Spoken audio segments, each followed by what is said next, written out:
প্রথমে আজ শুকো মাছ তরকারি করব। শুকো মাছটাকে ভালো করে তেলে ভেজে নিয়ে তারপর পেঁয়াজকলি দিয়ে দেবো, তারপর কাঁচা লঙ্কা বাটা আর এখানে দিয়ে ভেজে নেবো। তারপর শিমটা ভেজে তুলে রেখেছি, ওলকপি আলু সব ভেজে রেখেছি লাল করে, আলুটা সিদ্ধ করে নিয়েছি, মুড়ি কচুও সিদ্ধ করে নিয়েছি।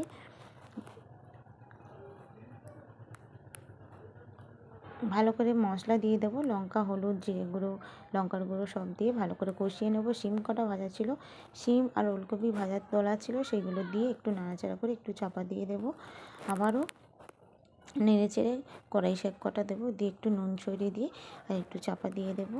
দিয়ে এরমভাবে কমিয়ে কমিয়ে নিয়ে উল্টে পাল্টে রান্নাটা করব। এরমভাবে রান্না করে খেয়ে দেখবে, খুব সুন্দর খেতে লাগে। তারপরে ওলকপি আর আলু যেগুলো ভাজা ছিল সেগুলো দিয়ে একটু চাপা দিয়ে দেবো। প্রায় হয়ে এসছে, দেখতেই পাচ্ছ। কেমন হলো শুকো মাছ রান্নাটা? আর কারা কারা এরম রান্না করে খেয়েছে অবশ্যই কমেন্ট করতে ভুলবে না।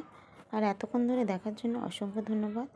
আর লাউ রান্নাটাও করেছি, আরেকবার দেখিয়ে দিই। লঙ্কাটা ভেজে নিয়েছি, কাঁচা লঙ্কা বাটা, একটা গোটা জিরে দিয়েছি, গোটা লঙ্কা দিয়েছি, তারপরে হলুদ আর জিরে ভালো করে তেলে ভেজে নেব। ভেজে নিয়ে লাউ আর আলুটা আমি একটু সিটি মেরে সিদ্ধ করে নিয়েছি, সেইটা ঢেলে দেবো। কারা এরমভাবে শর্টকাটে রান্না করো অবশ্যই আমাকে কমেন্ট করে জানিও।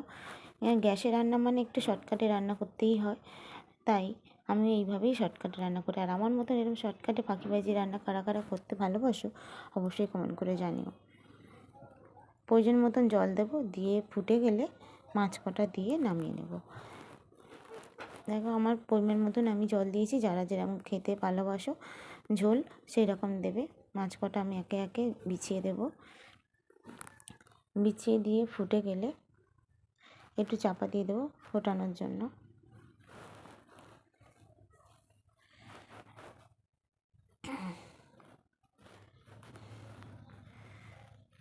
একটু চাপা দিয়ে দেবো, মাছগুলো দিয়ে দিয়েছি। আর এদিকে আমার শুকনো মাছ রান্নাটা হয়ে এসছে, প্রায় হয়ে গেছিলো, সেই সময় একসাথে করছিলাম। তা কেমন হলো লাউ রান্নাটা এবং শুকনো মাছ রান্নাটা অবশ্যই কমেন্ট করে জানাও। আর এতক্ষণ ধরে দেখার জন্য অসংখ্য ধন্যবাদ বন্ধুদের।